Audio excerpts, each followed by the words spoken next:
Assalamualaikum warahmatullahi wabarakatuh.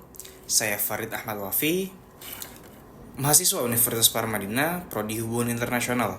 Di sini saya akan menjelaskan permasalahan birokrasi di Indonesia dari mata kuliah Sistem Politik Indonesia dengan dosen Pak Jayadi Hanan. Permasalahan birokrasi di Indonesia merupakan isu yang kompleks dan telah menjadi perhatian selama bertahun-tahun. Birokrasi diharapkan menjadi tulang punggung dalam penyelenggaraan pemerintahan dan pelayanan publik. Tetapi kenyataannya masih banyak persoalan yang menghambat efektivitas, efisiensi, dan integritasnya. Berikut adalah penjelasan secara detail dan sistematis mengenai permasalahan birokrasi di Indonesia. Yang pertama, kelebihan struktur dan tumpang tindih kewenangan. Birokrasi di Indonesia cenderung gemuk dengan kebanyakan lembaga.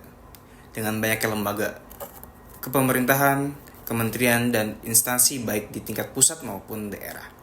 Hal ini menyebabkan tumpang tindih kewenangan, overlapping fungsi, dan duplikasi program.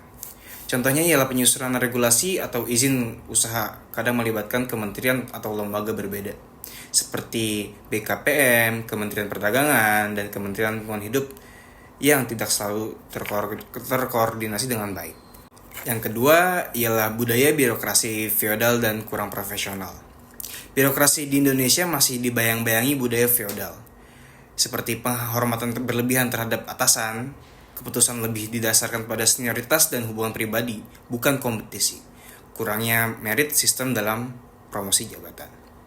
Dampaknya pegawai yang tidak kompeten bisa naik jabatan, dan inovasi dan perubahan lambat karena adanya resistansi dari dalam birokrasi itu sendiri.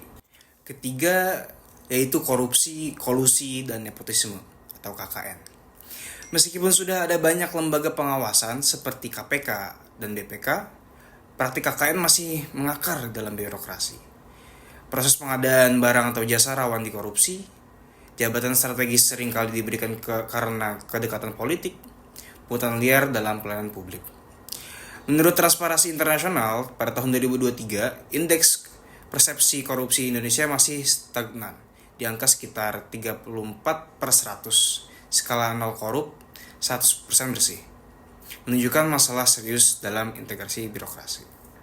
Poin keempat ialah pelayanan publik yang lambat dan tidak responsif. Banyak instansi pemerintahan belum mengadopsi prinsip customer-oriented service, seperti waktu penyelesaian layanan yang lama, proses berbelit-belit tanpa transparansi, dan kurangnya penggunaan teknologi informasi secara efektif.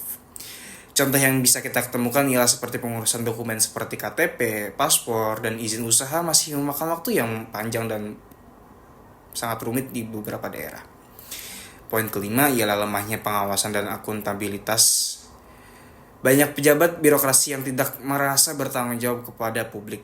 Mekanisme evaluasi kinerja belum efektif. Pengawasan internal sering hanya formalitas saja. Dampaknya ialah program-program pemerintahan tidak tepat sasaran. Anggaran negara seringkali tidak digunakan secara efisien, dan lainnya.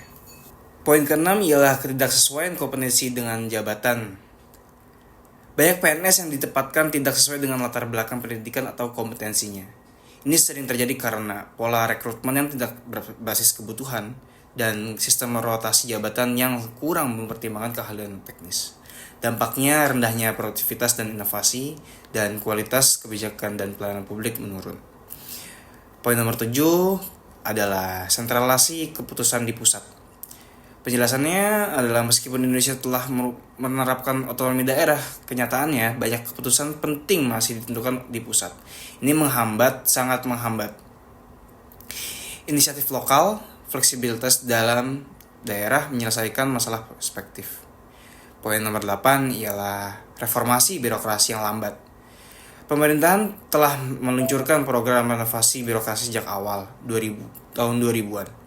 Tetapi implementasinya sering bersifat administratif saja. Misalnya perubahan SOP dan perubahan budaya. Tidak konsisten antar periode pemerintahan dan kurang melibatkan masyarakat sipil sebagai pengawas.